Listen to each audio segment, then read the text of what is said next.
So sorry, folks, joining us. We had a failure to press the record button. So we've just started this wonderful guest of honour interview with Tade Thompson. We've just been talking a little bit about putting the science in science fiction and making that accessible. And thank you, Ang, for helping us to remember to press record.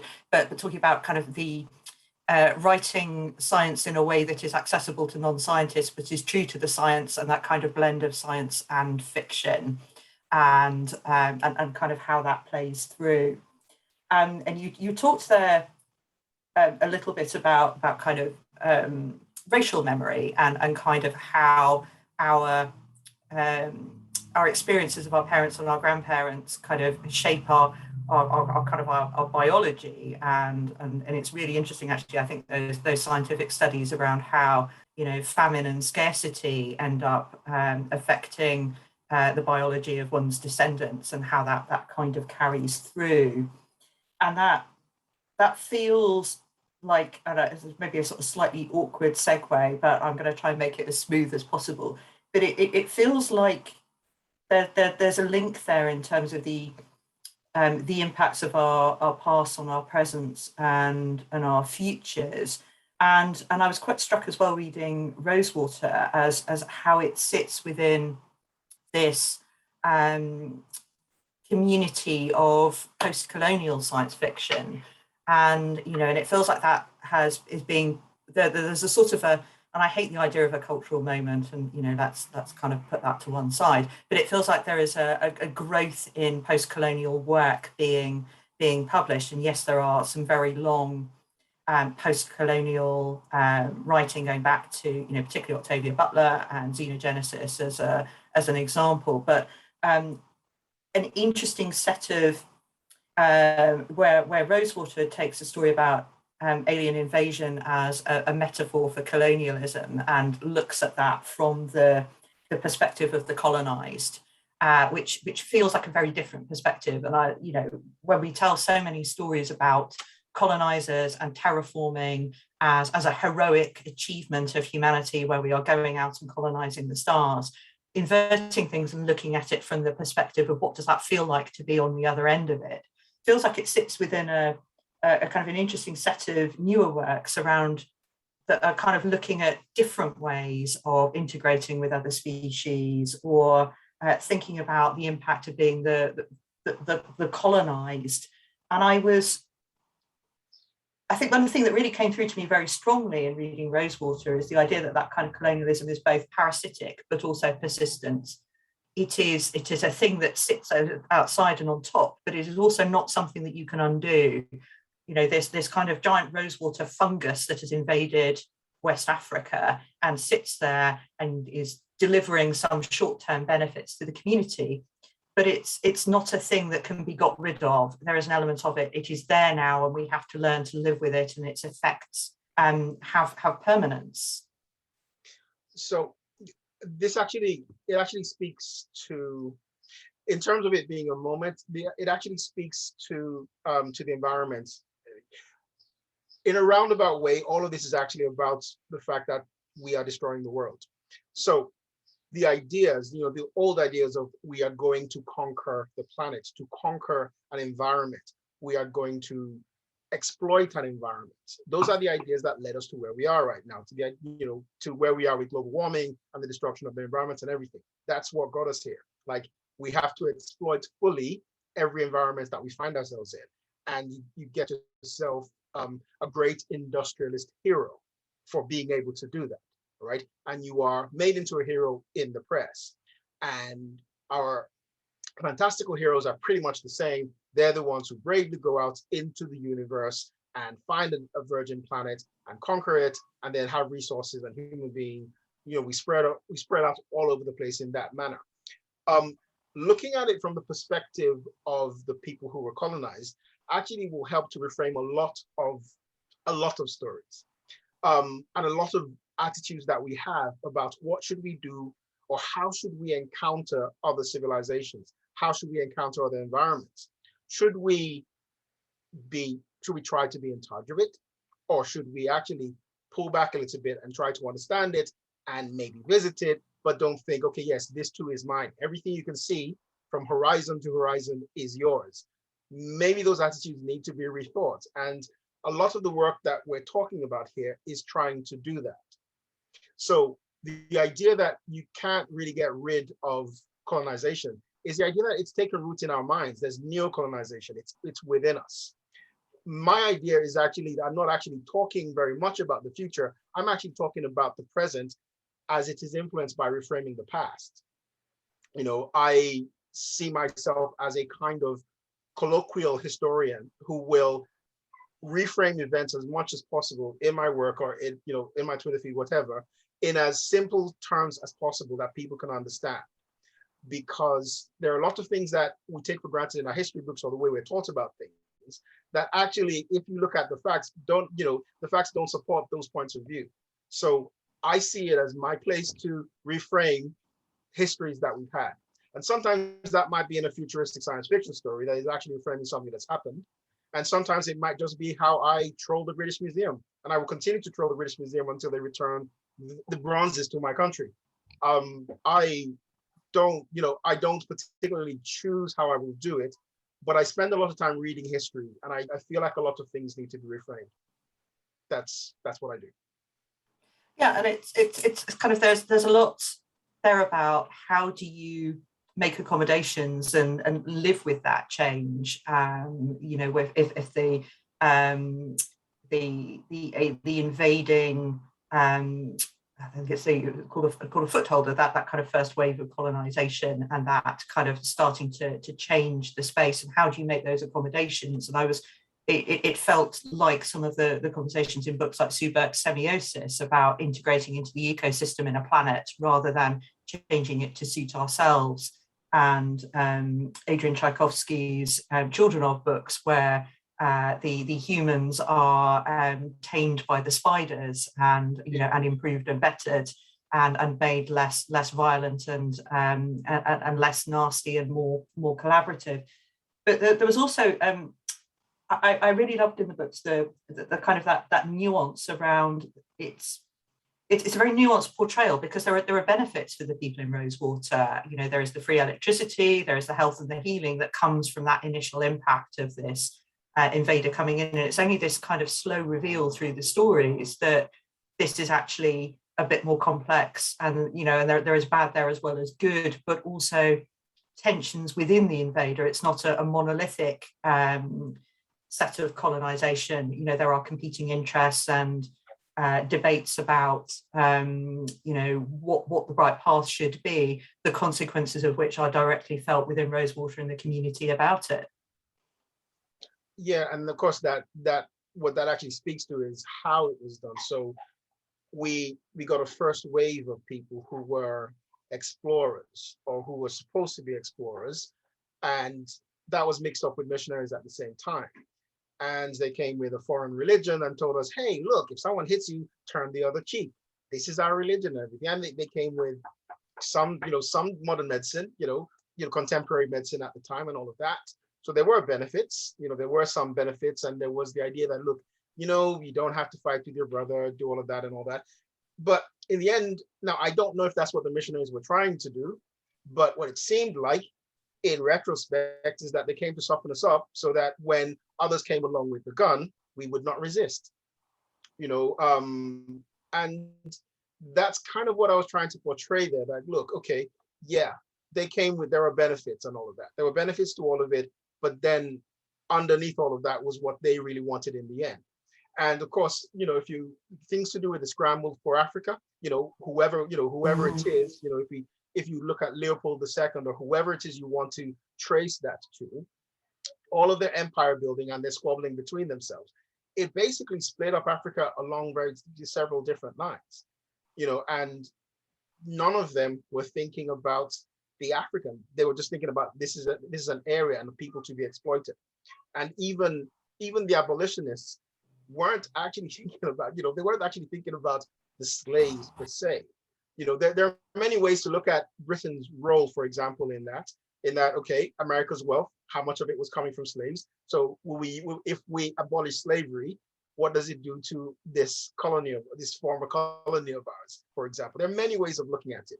And if you don't have that longitudinal view of history, and if you don't look at contemporary things that were happening all at the same time, it doesn't look like, it looks like, you can isolate things and say, well, yay, Wilberforce, yay, we did this. But honestly, a lot of it is really bullshit if you look at it. The individuals might have believed certain things, but it only worked because it was pragmatic at the time. It was pragmatic for interests at the time. That's what happened. And that's what's happening now. So until a thing like global warming, all right, until it becomes pragmatic for people who hold actual power, we're going to keep going around the same circle of individual responsibility as if you recycling your tins is going to make a whit of difference. It will not. But we will continue deceiving ourselves that it will. And we'll feel better like, yes, I'm doing something for the environment by recycling individually. Right? But you do the math and you realize that, no, it's not true. But hey, at least I feel good. Get that warm fuzzy glow from paper straws. Yeah. Oh God, yeah. I hate that thing. Don't get me started on the straws. I don't. Don't get me started on the straws. Like, we'll be here all day talking about how stupid that was. Anyway. Yeah, well, we'll put paper straws to one side, and you've kind of in Rosewater you've pretty much written out the West as a kind of deliberate choice. They are just inaccessible and unavailable, and I wanted to just kind of probe into why. Is it something to help you center the experience of the African in that story without that kind of sucking gravitational pull of the West and our Western gaze? We've all read that story already. Aliens coming to New York, aliens coming to London, we've read that story. That's not the story I was writing. All right. This is a story about Black Africans. All right. There's some white people scattered in there. There's some Arabs in there. There are a few Chinese people, but basically this is a story about an invasion in a Black African country. All right. That's what it is. I was under some there was a little bit like some gentle pressure to expand it beyond that, but I resisted it. I was like, no, I'm not doing that, because I've read that story. There are many excellent examples of that. I don't need that anymore. There are many examples of, militaristic sci-fi and a response to alien invasions and so on, but it doesn't matter.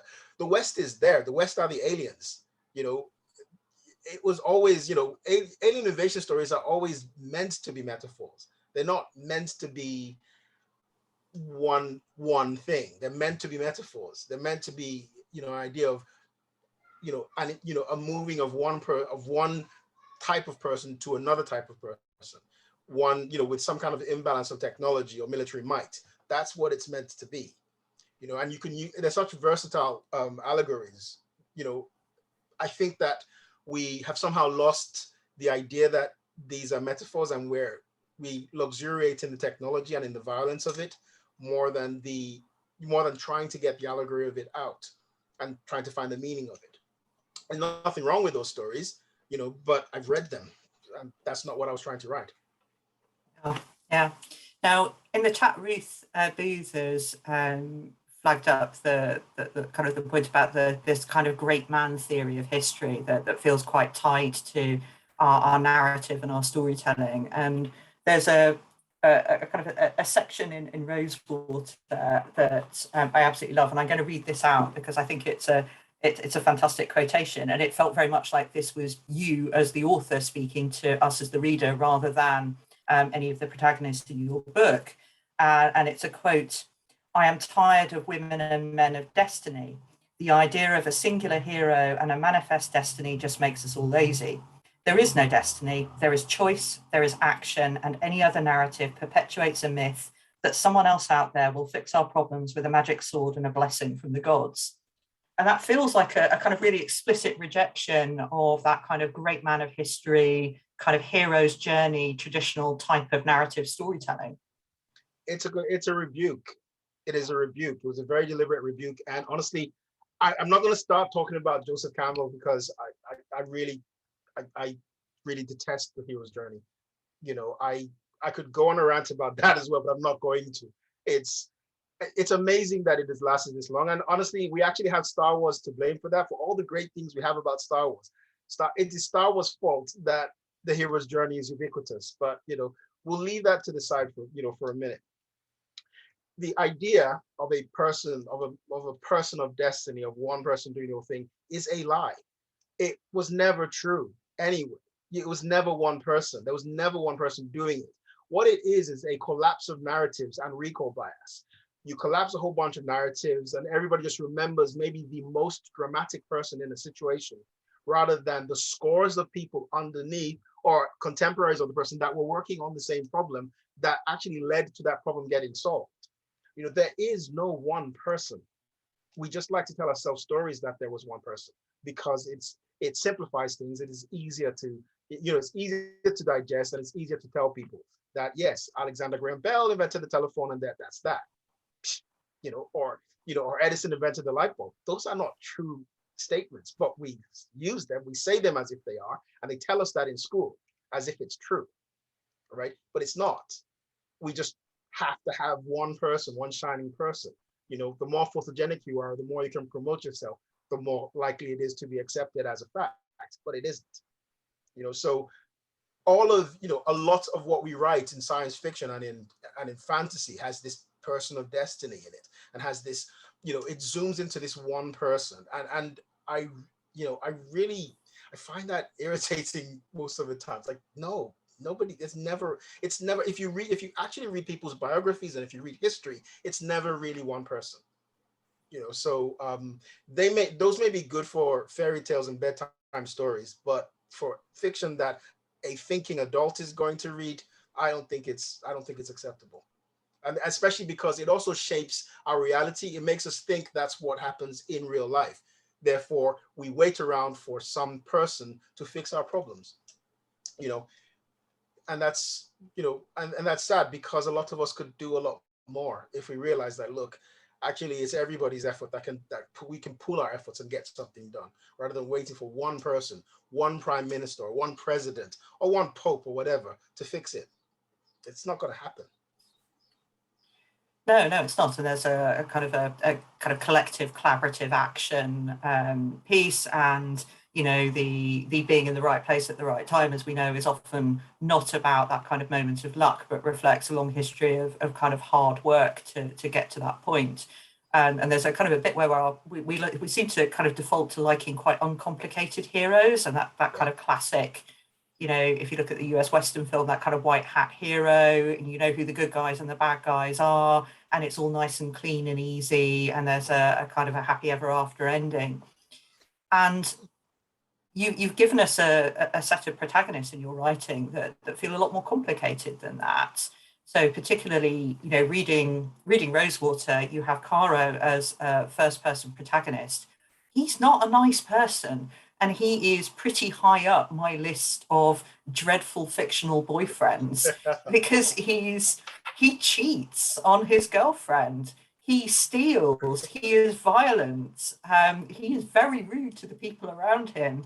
And that's quite tricky for a reader when this is the first person protagonist that you are meant to be identifying with. Femi is someone who shifts actually between being villain and hero depending on context and viewpoint and circumstances. Molly Southbourne is someone who murders versions of herself that she has created, which when you think about it is quite chilling. And there's the very chilling sequence where she and her boyfriend have a threesome with a version of herself and then they kill that version. There's a lot of darkness there, and it feels like you're not writing kind of very simple, easy, kind of clean, good people. So people are complicated. Everybody's complicated. Now, the reason that Kara, for example, is so despicable and yet you want to follow him to the end of the story is that I did with the book what Kara does to everybody else around him. So in other words, Kara is able to read people's thoughts, right? You, the reader, are able to read Kara's thoughts, okay? So you see, this is the reason why first person is the best way this could have worked, because if it wasn't first person, I don't think it would have worked as well. And I did try it as third person, it didn't quite work out. So I had to actually start again. I wanted the reader to be reading Caro's mind, right? And in the reading of his mind, you may not like what he's doing, but you can understand it, you know, and it is that ability to understand what he's doing that makes him someone you want to figure out what's going to happen to him and with him. And you go along with it because you realize that, okay, and that's one of the reasons I used two parts of his life. So using two parts of his life, I was cheating the first person point of view laws. I was trying to bend it so that in the first person point of view, you get one character that you're following. But by taking him at two different types of his life, it actually turned him into two characters because he was different as a young person than he was as an older person. There had been growth. So it was a way of cheating, like of having more characters. But on the other hand, it was a way of realizing, okay, look, he was this way and now he's this way. So he's improved somewhat. He's not perfect, but he is better. So the idea is that the reader realizes that, okay, look, he was really bad at this point and he's not so bad now. So he can still get better. So there's redemption for him. And because it's first person, you're thinking there's redemption for me because none of us is perfect. So we're all, you can get into it even though he's despicable because he's not as despicable as he used to be. So you think, okay, yes, he's on a gradient, he will continue to rise. Therefore, there is some redemption for him at some point. So that's kind of how that works. But even with people like Molly is actually the monster of the narrative. This is the thing that people may not know at the beginning because she's brought up in there's sympathy for her for her condition and all of that, but actually she's the monster. The third book is coming out sometime later this year. I think it should make it a bit more obvious that she's the bad guy. It doesn't seem that way. She's not the only bad guy in the narrative, but she's actually the bad guy because the clones didn't ask to be born. So they just get born and they're innocent in a way, and she just murders them. She just murders them. And all of so there's context to that in the third book when it's coming out and all that. But my idea of humanity is that we're complicated, and I think it's harmful to think that we are good or bad. It's a very harmful view of things. And what that does is when you have people that you elevate, you have your heroes, people that you feel are excellent in one field or the other. When they do something horrible, you get disappointed.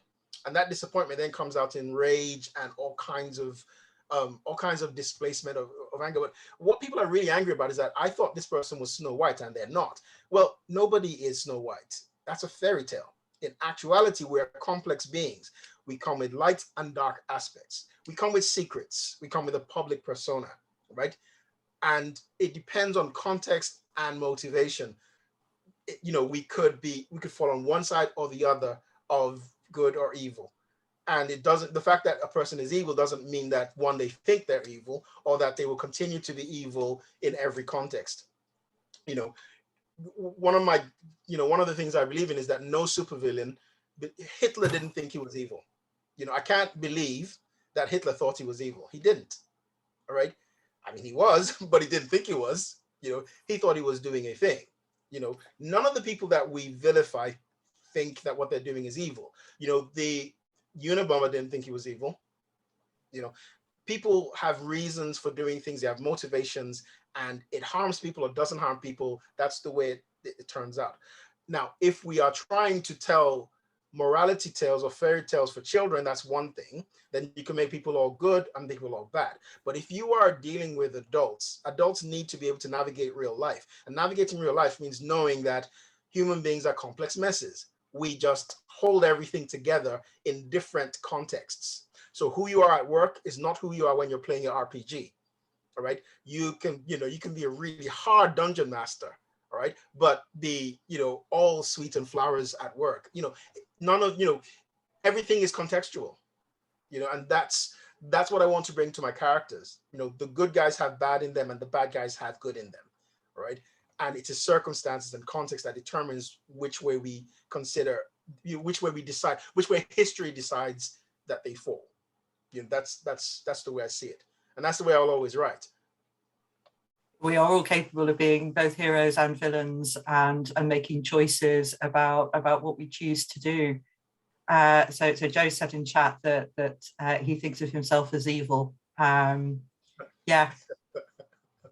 No comment, Joe. No comment, Joe. Well, as you think, so you are. So Yeah, it's a worldview, and I suppose at least honest about it. And just kind of pointing back to the start of that about, and I hadn't thought about it that way actually, that we are reading Caro's mind in the way that Caro reads the minds of others, and we're seeing the unvarnished version, not the edited highlights. We're seeing the kind of the full kind of interiority of him as a complete person, without that kind of filtered self-presentation of kind of how we like to present ourselves to the world. There is everything in there.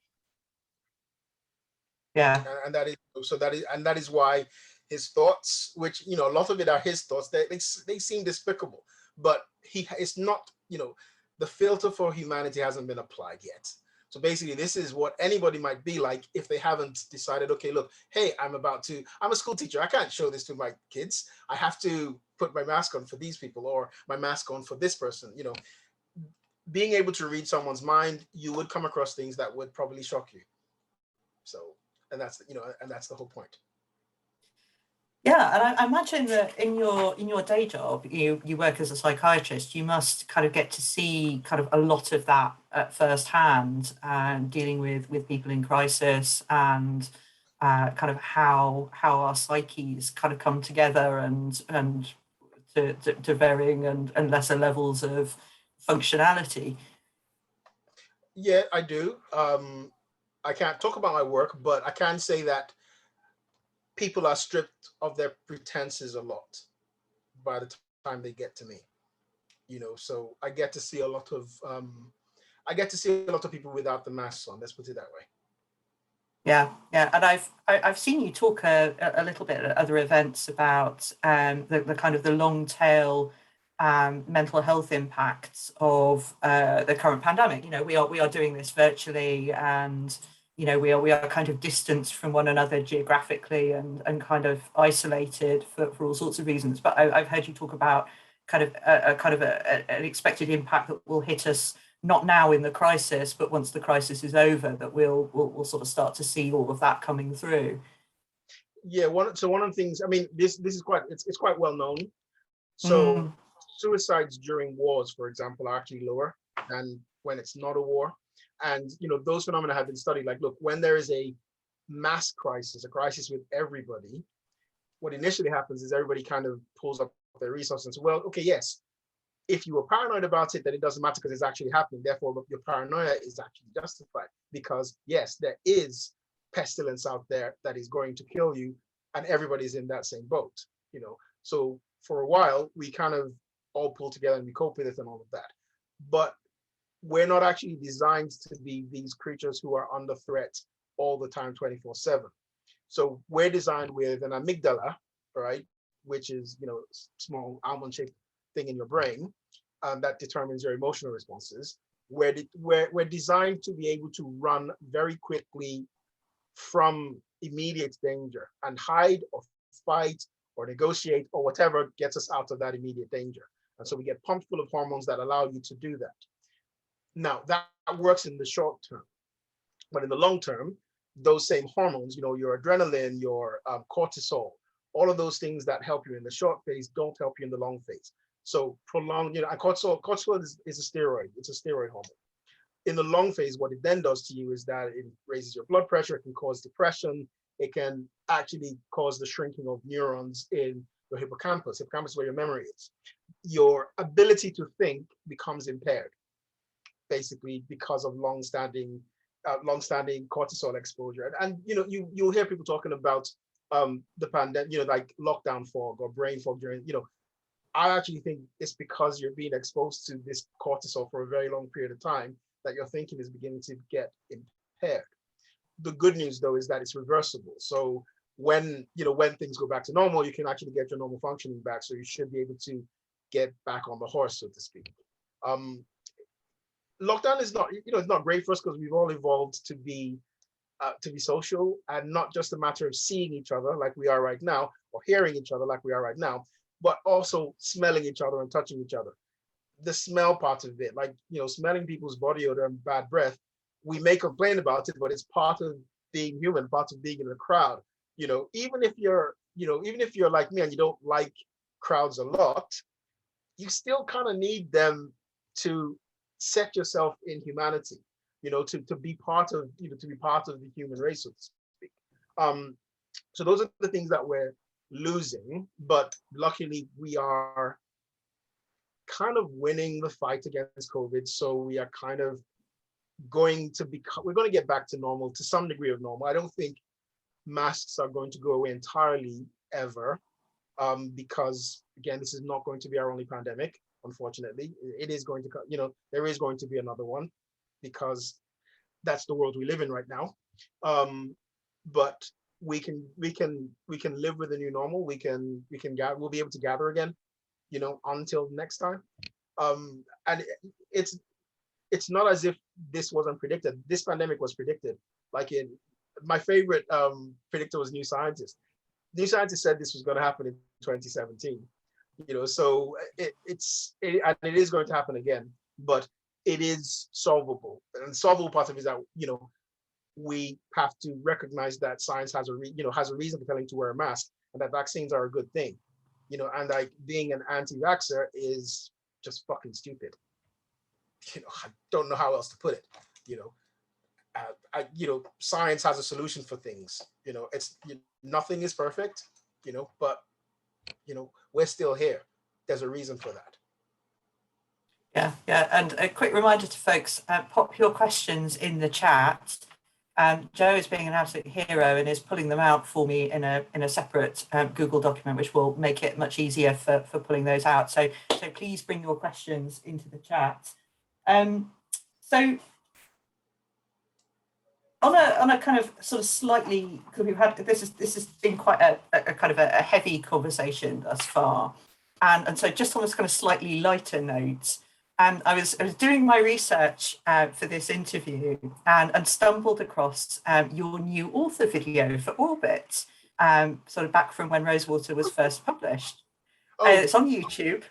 And in it, you talk about two things. You talk about being in a coma for 3 days, and you also talk about writing Hungry Hippos fanfic.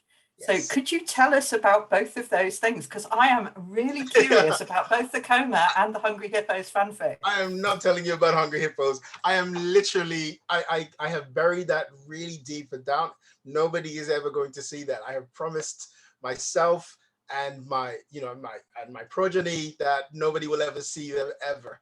All right. I'm not discussing but all you need to know is that it exists. It exists, from decades ago. When I'm about to die, when you hear that authors, burn their papers just as they're about to die, I'm going to burn all of it just before I die so that nobody ever reads them, but yeah, it exists, right? It is horrible and dire and all of that, but it exists. So coma is that's not light.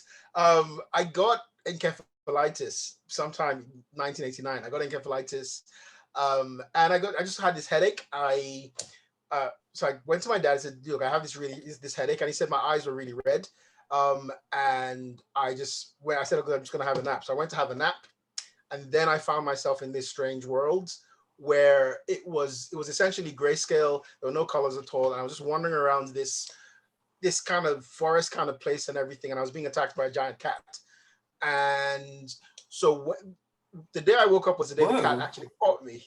the day I woke up, the cat caught me and latched onto my head. And sorry, cat lovers, I had to kill the cat. But when I killed the cat, I woke up. And when I woke up, I had IVs everywhere, tubes everywhere and everything. And I got up, I woke up, I opened my eyes to full wakefulness. I got up, I pulled out all the IVs and I walked out of the hospital and I walked home barefoot and in a hospital gown with my ass in the breeze. And then my father had to bring me back to hospital and all of that. But yeah, that's what happened. I was in a coma for 3 days. It was 3 days later. And they said that I almost died once or twice. I don't know. But yeah. Wow. It was encephalitis. Wow. But that's a kind of fairly trippy thing that your brain did in kind of interpreting the coma with. yeah, it was kind of, everything was it was just very, very weird. That's the only thing I can remember of it. That's walking through this space. The air seemed very thick. And there was the cat that I was trying to avoid and finally had to kill to wake up, basically. Wowzers, wowzers. I'll come to questions in the chat shortly. One thing that we were talking about a little bit in kind of preparing for this conversation, and I made the observation that it feels like you've been writing across a kind of wide range of styles and genres. You know, there is African futurism, you know, there is crime, there's horror. You've got a kind of more classic space opera novel kind of coming out soon, which I'll come on and ask you about in a second. But you kind of, when I mentioned that, you kind of pushed back quite hard and talked about, you know, not invested in genre fragmentation and kind of not liking to have your work labeled in that way. And I wondered just a little bit if you could expand for us on that and kind of how you view that and kind of how that affects your writing. Okay, so first thing is that it doesn't affect my writing at all. I don't, when I sit down, I don't think I'm going to write I'm going to write a steampunk story. I don't think that at all. What I do when I sit down is I think of the situation I want to write about and the characters I want to write about, I'm going to just write it. I don't think about what it is. So for example, even the new book that's coming out, Far from the Light of Heaven, I don't actually see it as space opera. I didn't think of it like that at all. It's set in space. It's mostly in a spaceship, that is true. But to me, it's more like a mystery that is set in space. And it is more about the characters there within that situation.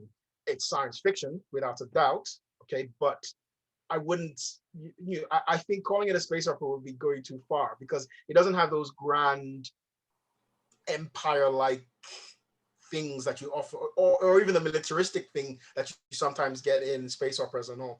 I just see it as, a contained story about something strange that happened on a spaceship, Anyway, when I'm writing something that is, I don't know, fantastical or so on, right? If it's science fiction, I'd like it to be science fiction. If I'm writing something that is horror, I'd like it to be horror or fantasy or whatever. I can see the benefit of having, fragmented, there's something in The Guardian today, for example, about climate fiction, and I look at the books that they talked about, and I'm like, yeah, isn't this science fiction? Okay, whatever. This fragmentation into this solar punk or on the one hand, or this punk or that punk, it serves something, I suppose. It just doesn't serve me. There's probably a reason for it, and there's probably some benefit to being able to find the exact kind of fiction you want for some people. But for me, I don't actually care. I am writing my stories. Sometimes that'll be crime, sometimes that'll be horror. I don't mind. I don't care if my books are classified like that by people who are building those genres or micro genres. I don't care about that. I do care about myself being classified as a insert microfiction here writer, because that's just not how I see myself. I see myself as a writer. I might write a romance book tomorrow. It's going to be difficult, but I might. I don't know how I'm going to wake up tomorrow. I might wake up tomorrow and think I really have a craving to write a character in a bodice ripper or something like that. I don't know, because I try not to limit myself. However I wake up is whatever I wake up feeling is what I will do.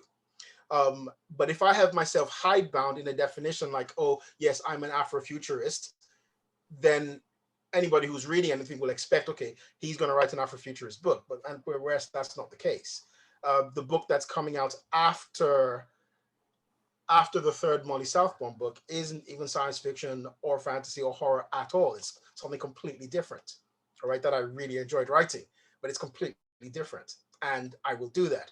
And I've been asked, okay, one of the conversations that I've had with publishers, for example, is that, do you want to change your name for the different genres? I'm like, no, I'm going to write what I like.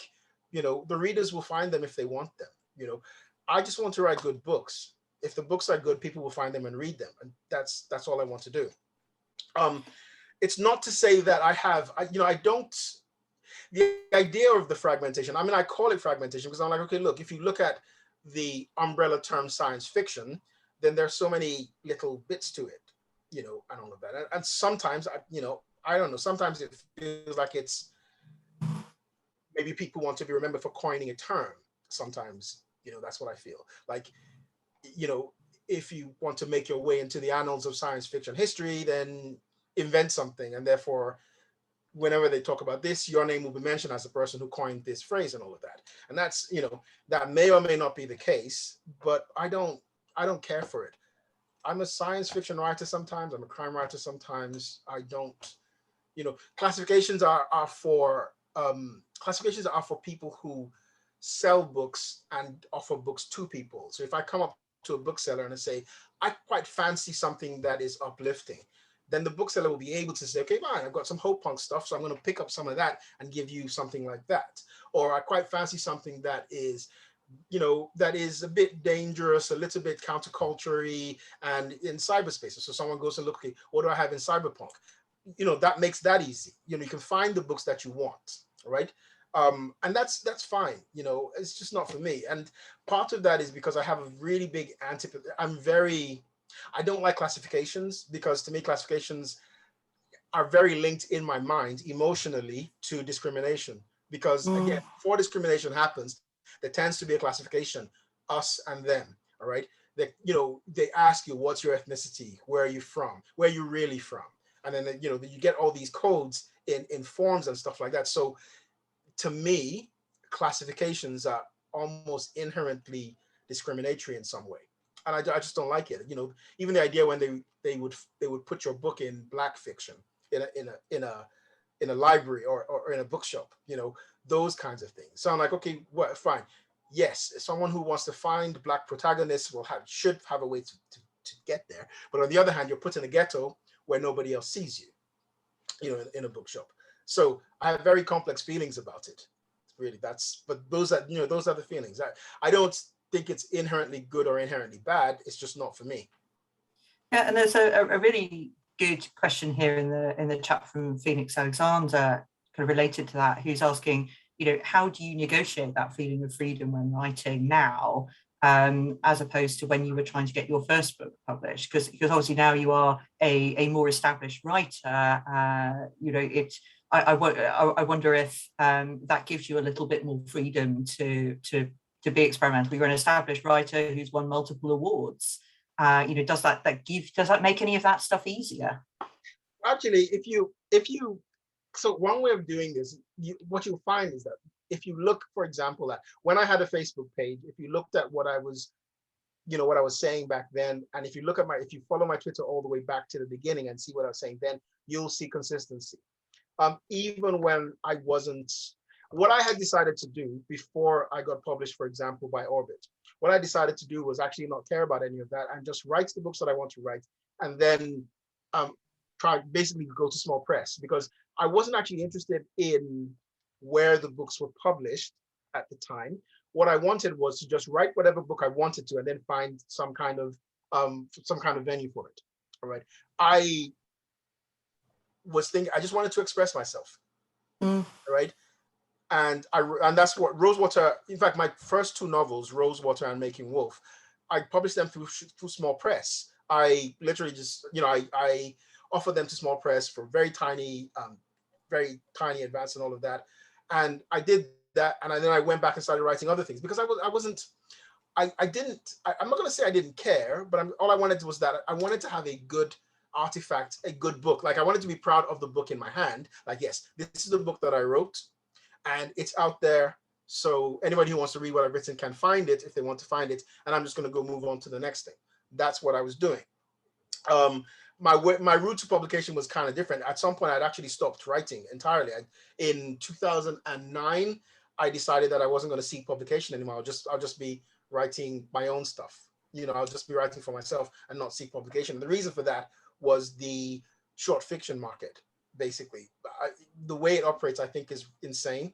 So I just said, okay, I don't have time for this. I'm just going to sit down and just write what I want when I want and leave it in my house. That's literally what I decided to do. The only reason I actually came back into the market was La Vie Tidar came looking for me saying he wanted to publish one of my stories in an anthology he was doing. That's the reason I came back. So I said, okay, fine. And of course, in the process of doing that, your story's in an anthology, so you have to do the publicity and you start meeting people again and so on. And so basically you start doing it again. But that's, I was quite content. I was happy with myself, just writing the stories. But one thing about myself that is not for sale is my ability to be outspoken, or to say whatever I feel, or to write whatever I want. That part has never been for sale. So I'm like, I'm not going to change the way I feel or write or comment on things just because I have a contract with a publisher. And I'm quite ready to throw all of that away if I'm not going to be able to say what I feel. For me, and I think this possibly comes from, the way my family was, my dad and all of that, we value our opinions.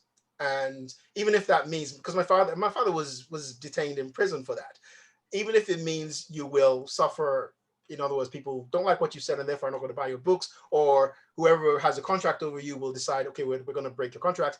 I don't care. So I've actually been consistent with this kind of thing from it's a long way of answering the question, and I hope I've answered it, but it's not the fact that I'm published now that is the reason why I'm talking like this. I've always been like this. And anybody who's known me since then will tell you the same thing. Awesome. So you've mentioned the new book that's coming out in October, Far from the Light of Heaven. Is there a little bit more that you can tell us about what we've got to look forward to with that? It's a locked room mystery set in space, basically. It's a spacecraft and there are murders and nobody knows who the murderer is. It's actually also Afrofuturistic, strangely, but it's not in a way that it wears it. It doesn't wear that as a flag. It doesn't have it as clothes on itself. But it is a situation in which the Afrofuturistic future, the Afrofuturist future has come to pass. In other words, Black people have their own space they have their own area in space. There's an Afrofuturistic concept called space is the place, where basically the idea is that this world is not good enough for us, for Black people, that we have to leave, we have to go to space and establish our own situation. So in this book, that has already come to pass, right? But it is the backdrop for everything else that is happening here. Fabulous. That sounds awesome. And I've just been looking at questions from the chat. So Michelle's actually asked about the names of your characters, and in particular there are twins who are named after the words for twins, and wants to know if you can talk about how you name people and things, and if there's sort of particular meanings attached to any of that. Okay, so most of the times, so the twins, I'll address the twins first. So the twins, actually, that is how we name twins in Yoruba land, which is where my ancestors are from. That's how we name them. So if you have twins that come from the Yoruba part of Nigeria, some parts of Benin Republic, and some parts of Ghana, and some actually in Brazil, you will find that they're either called Taiwo or Kehinde. The first twin is technically older, but culturally is younger. So the idea is that when the twins were inside the womb, the older twin is the one who could command the younger twin. So the older twin says, hey, you go and look at what the world is like for me. And if it's okay, I will come out afterwards. And so Taiwo means the person who tasted the world. And Kehinde means the person who came after that person who tasted the world first. And that's what we tend to call them. But it's been shortened, and not to go on a long cultural rant and everything, but the use of those names, all right, is supposed to talk about the culture, really, the culture of that. And if you go to Lagos today, that's what you find. Now, the names mean something. Now, Kara's name, for example, Kara itself just means good morning. All right, that's what the word means. Kara means good morning. But it also means it's good morning that you would say to a peer. You would say it to an equal. You cannot say Kara to your father or your mother, for example, because it would be insulting. You couldn't say it to a person who was older than you or to your boss. All right. So it is saying good morning to an equal, and part of that is because of equality. Now, Karo itself is a shortened form of a phrase. The phrase is Karo Jire, which means good morning. Did you and did you sleep well? Did you wake up well? Did you wake up into a sense of well-being? And that actually is it's a code for the Yoruba people. It means the Yoruba people. Basically, every name I choose has a meaning. Every name I choose has a meaning, but the meaning doesn't necessarily have to be obvious to people who read the book. But the people who know will read it and get an extra frisson or extra layer of understanding. Right, that's why he's done this. I like to do that. I don't pick names at random. Some, I think about the syllables, the consonants, how pronouncing this name would make you feel. And even if it's just small, a subconscious level, it's part of it. So I usually try out a number of names. And sometimes when I've tried out a number of names, some of those names might be used for different characters. Kind of like, actually, this makes me feel a little bit sad. This is a sad character. They can have this name, that kind of thing. So I usually try out about, on average, 4 or 5 names per character. And I drive everybody around me crazy because I go around saying the name all day long, just saying it to myself in different tones and seeing how people feel about it. And my partner doesn't like it because it's just really, it's very irritating having someone just repeating the same word all day long. It's very irritating, but I do that. So yeah, they do have significance. They do have meanings, and there are layers of the meanings in there, and whoever knows about it can pick them up. But you can also enjoy it without knowing the meaning. Brilliant. So last question, I promise, because we are just about to hit our time limit, and which is, you've been elected vice president of the BSFA, and I think there will be people who weren't there at the business meeting. So what are your hopes for your time in the role, and the things that you would like to see happen during your tenure? Well, okay. What I would like is to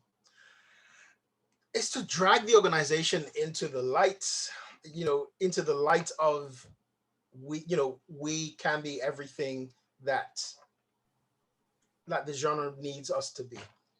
All right, we can be more visible than the genre needs us to be. We can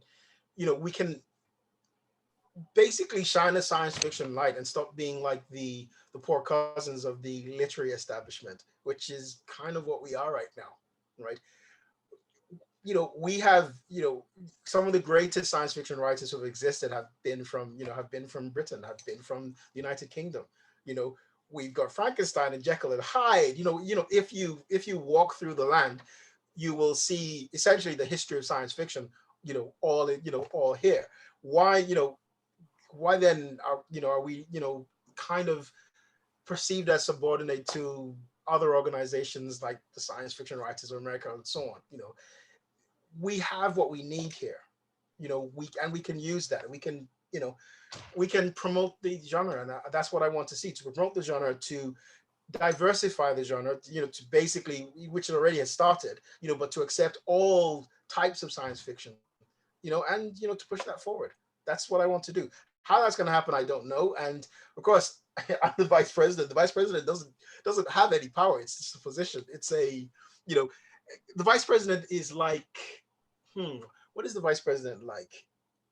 It doesn't really exist. It only exists to support, to be a kind of figurehead of some kind. It's ceremonial, but it's as ceremonial as you want it to be. It's like being Prince Charles in a way. You're not, you're not, everybody knows that you could be king, but you're not. But you can leverage that. You can leverage that just in the same way Charlie does. So I will leverage it as much as I can.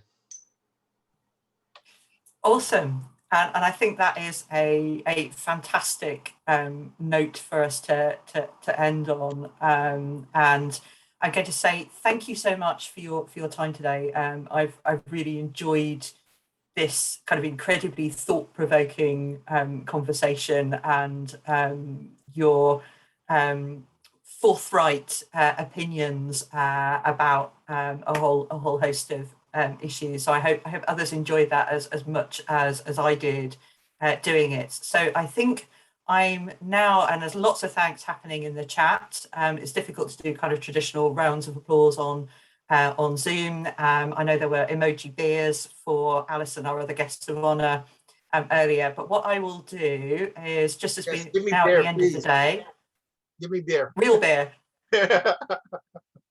We will. I will hand back to, I think it's either Joe or Alan, who is going to just do a bit of wrap up at the end of the day. Excellent. All right. Thank you. Thank you both for such brilliant, charismatic, jolly, scintillating, inspiring conversation. What a wonderful way to close off the day. And Tade, I loved hearing your ideas and your aspirations for the BSFA. It seems like there is a bright future there. I just want to briefly say thank you so much as well to Yen Oy, Ali Baker, Farah Mendelsohn, Francis Jean Rowe, Maureen Speller, Erin Levine, Alan Stroud, Emma French, Meg McDonald, Samantha Walton, Alan Stroud again, Karen Fishwick, Paul March Russell, Graham Slate, Polina Levonton, Caroline Mersey, the person that I'm definitely forgetting, you especially, to our guests of honor, Tade, Alison and John, and of course to all our panelists and participants. It's you who made this day so exciting and so fun and so wonderful. If there is appetite, if people do want to continue to hang out, I suggest that you guys organize stuff on, and thank me, organize stuff on Discord, and I've shared the link there. Otherwise, you know, link us up on your socials if you're not already. Some of the sessions, if you weren't able to attend, we'll be sharing in the next couple of weeks. And I hope that everybody has a really good day and a really good weekend. And I'll be seeing you around.